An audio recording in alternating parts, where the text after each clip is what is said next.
This flower bed we started in February of this year. When we first moved into the house, all of this behind me was grass. And it was fine, we had a lawn, but here in Denmark, it typically rains around 260 days a year. And that's a lot of rain. So the grass was constantly wet. We've told you in other videos that we're on a slight slope.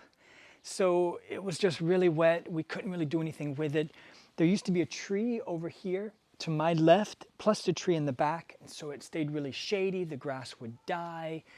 Every year when it rained, we'd just have a big washout. So this year, in the winter, we decided to get rid of the lawn altogether and put down this path.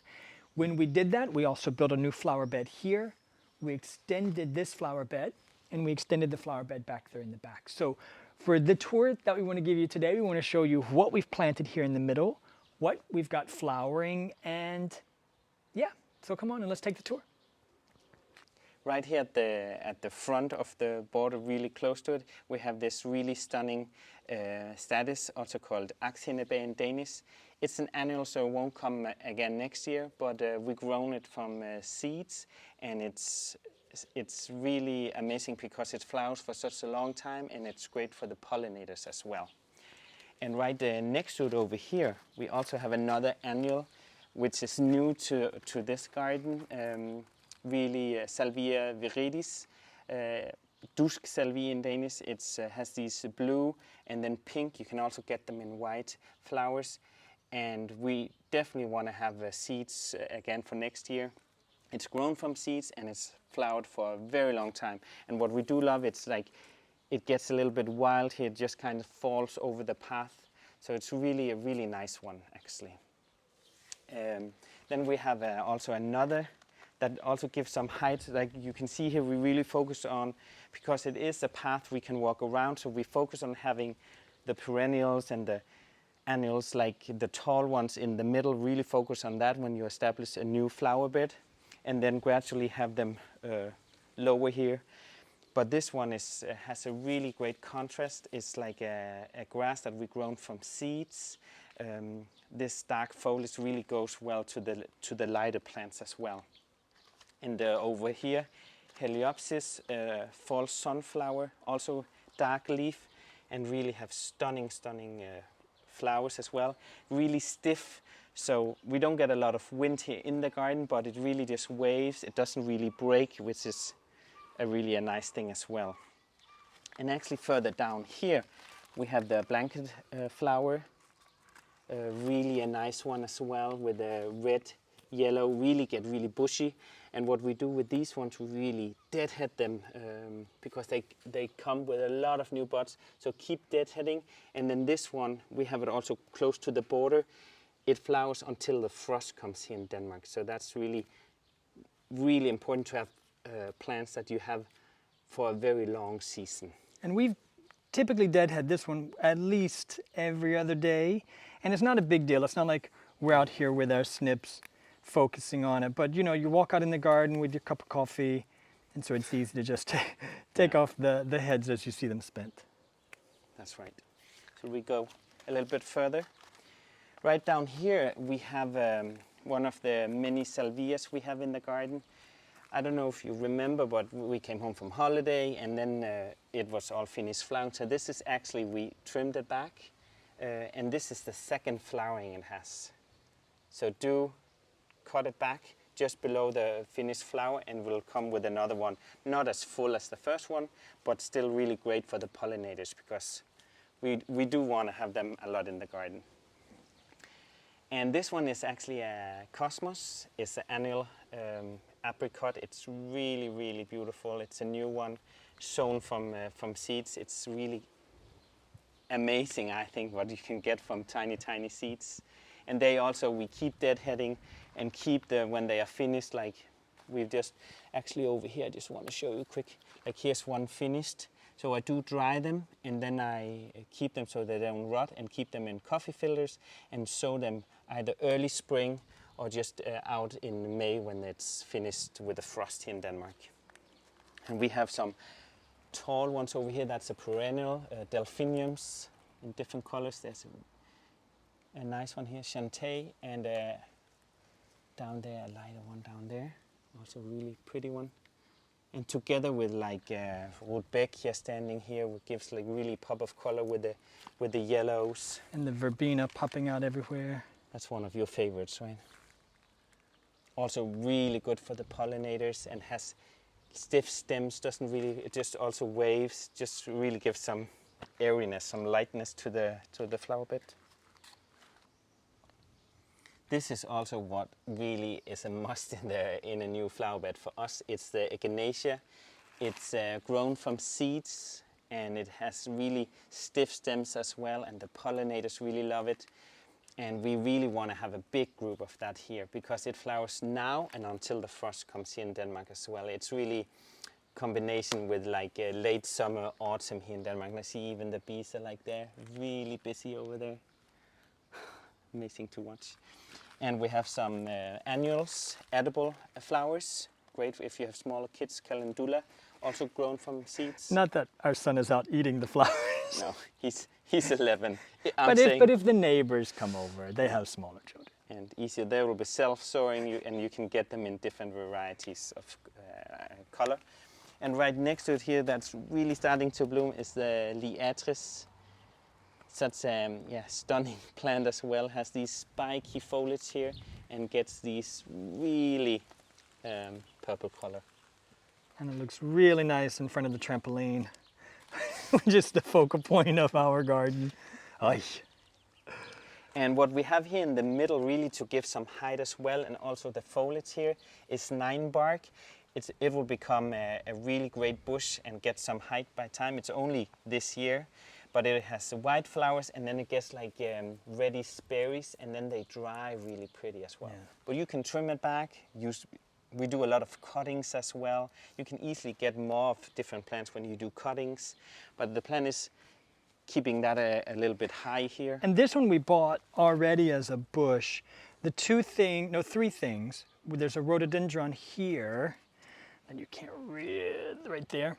So that was actually a birthday gift for Lars. Then the Ninebark we bought as a bush, and then there's another rhododendron right behind those Echinacea there. So these were sort of the biggest things that we put into the flower bed. The rest were grown from cuttings, from seeds, small plants that we grew in the glass house and then established. And like we said, just this year. So we're quite pleased with how everything is growing in.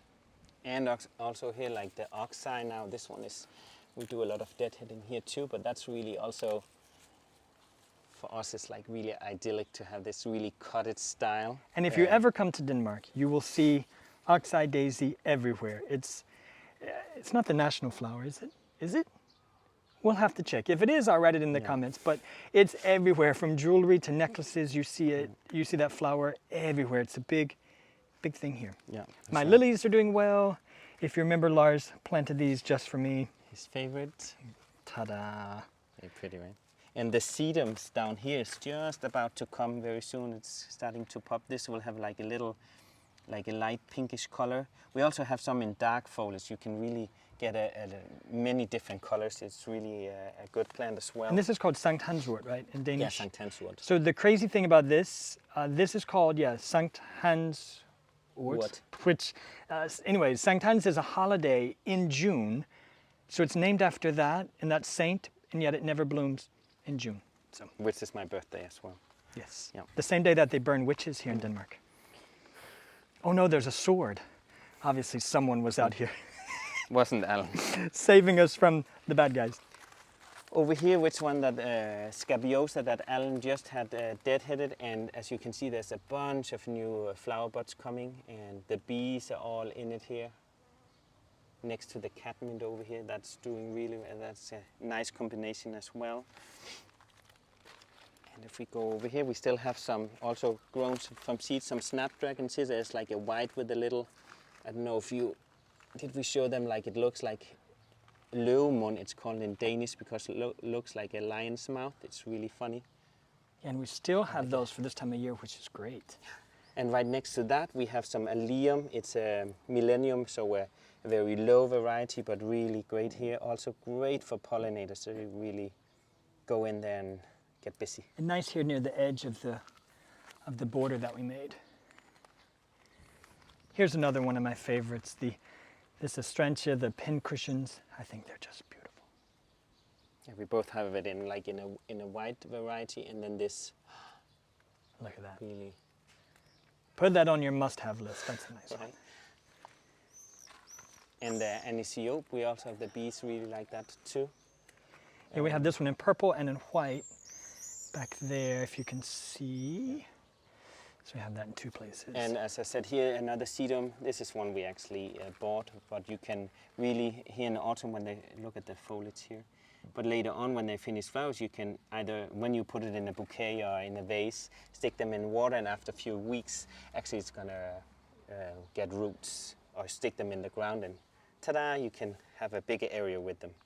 And here, it's not weeds, I have to tell you, but it's like a kind of a geranium plant, very similar to that. Really get cute flowers, and it's self-sowed here when we came from holiday. So these will not just go to the compost, we will repot them in a pot, and then we have a bunch of new ones for next year to flower. Even though I have begged to get them up for the past 2 weeks, he has told me he will take care of that today. And today's today. And now we have proof. And also here grown from seeds, these really Californian gold poppies. Really special. The foliage is really really pretty. Yeah, they're really delicate, and they just kind of fall over a little bit wild here at the stones, but we don't mind that. Definitely need to collect some seeds when they are more dry here, and you can also deadhead them, because then they will produce a bunch of new flower buds. And also the Hieta is like a coneflower almost. Look at these burnt colors here. Really, every year we have these, so do remember get seeds, collect seeds of them. Grown from seeds in early spring, so they have just really grown a lot. We have a Setaria, really, this is one plant that's just taken over quite a lot, this one. Yeah, it's gotten really big, but the bees love it. Yeah, it also fell. While we were gone, you can see how there's a slight angle on it. Maybe you can't, staked it see, so down it kind of there. goes whoop. So it fell while we were gone for 3 weeks. It got a lot of rain after it had not rained for the longest period in Danish history. So it fell, and now we staked it back up. We're not cutting it back just yet because it's coming into flower. We'll decide what to do with it here at the end of the season, and that's what we'll do with the whole. Here you can really tell where it fell. See how it's hanging that way? Another plant, but that's one of the things that we're going to do here at the end of the season is decide what we liked, what worked, what didn't, and that's the best part about perennials. You can move them. At here at the end, actually, there's now they've almost finished flowering. We have them both in white and in blue, this cute baby blue, stairways to heaven. Because the leaves, if you look, looks like small ladders up to heaven, and they are really easy to sow from seeds as well. Perennials that will come again. And here at the end, also close to the border, we have some geums that's finished flowering, but the foliage is really, really nice as well. Here close to the white pebbles we put down. Yeah. So a lot has happened since we started this flower bed, and we'll be sure to take you along as we change it or don't change it. Who knows? Maybe we'll watch this video and decide that everything just really worked. We'll see. That's true. But there are a lot of colors, a lot of textures, a lot of stuff going on. So yeah, speaking of picking up those small plants, how about we get to that? Good idea. So as I promised you, we're gonna repot some of these that Alan, he thinks is like a weed in between the stones everywhere. But it's actually a perennial called hyacinth. Has white, little pinkish, looks like a geranium or like a pelargonium. Actually has really special leaves, foliage here. But instead of just picking these up and throwing them in the compost or getting rid of them, we're going to repot them in a pot with fertilized soil here. So we're actually just going to put one in each one and put water, keep it nice and wet, and then we will put it in the greenhouse here in the beginning, and then when they're bigger, we're going to place them out in the garden. So we have a bunch more of that nice plant. Excuse me, sir. What are all of those? There was a self-sowed. In my super clean path here. Self-sowed perennials. So A lot of people on Instagram and on our blog have asked about how do we keep the weeds out of the gravel path? Well, this is how. Manually picking them up one by one. Now look at him, he's grabbing these because he wants to plant them, but that's how we keep the weeds out. It is not the easiest task. But I also think in hindsight we need to, like, maybe some of those that really self-sows a lot, move them sorry, move them a little bit away from the border so they're not that close. Yeah, so lesson learned. All right, let's get back to this.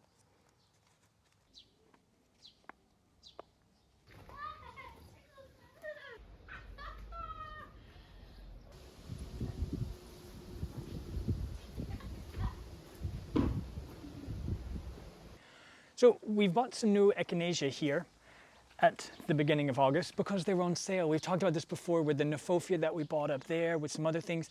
Now's a great time to buy those perennials on sale, and a great time. We still have at least 2 months before it starts getting cold here in Denmark. So plenty of time to plant these guys in.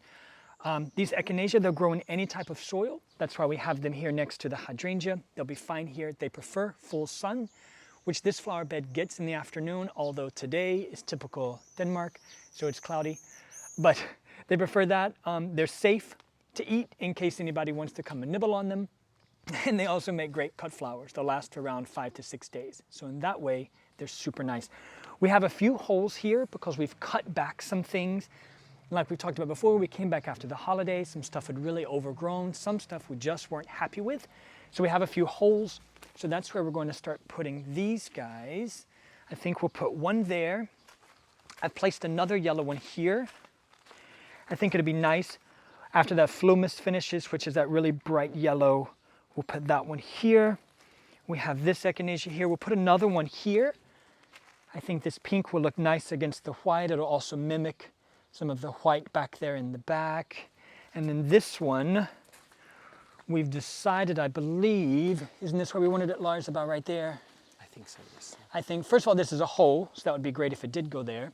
And then this hydrangea for now is pink. And then this small butterfly bush is also pink. So I think that's a good spot for that. So if you all agree, and Lars, if you agree, then we'll plant these guys. I'm nodding. You're nodding? Okay, great. So let's get these guys planted in. Great.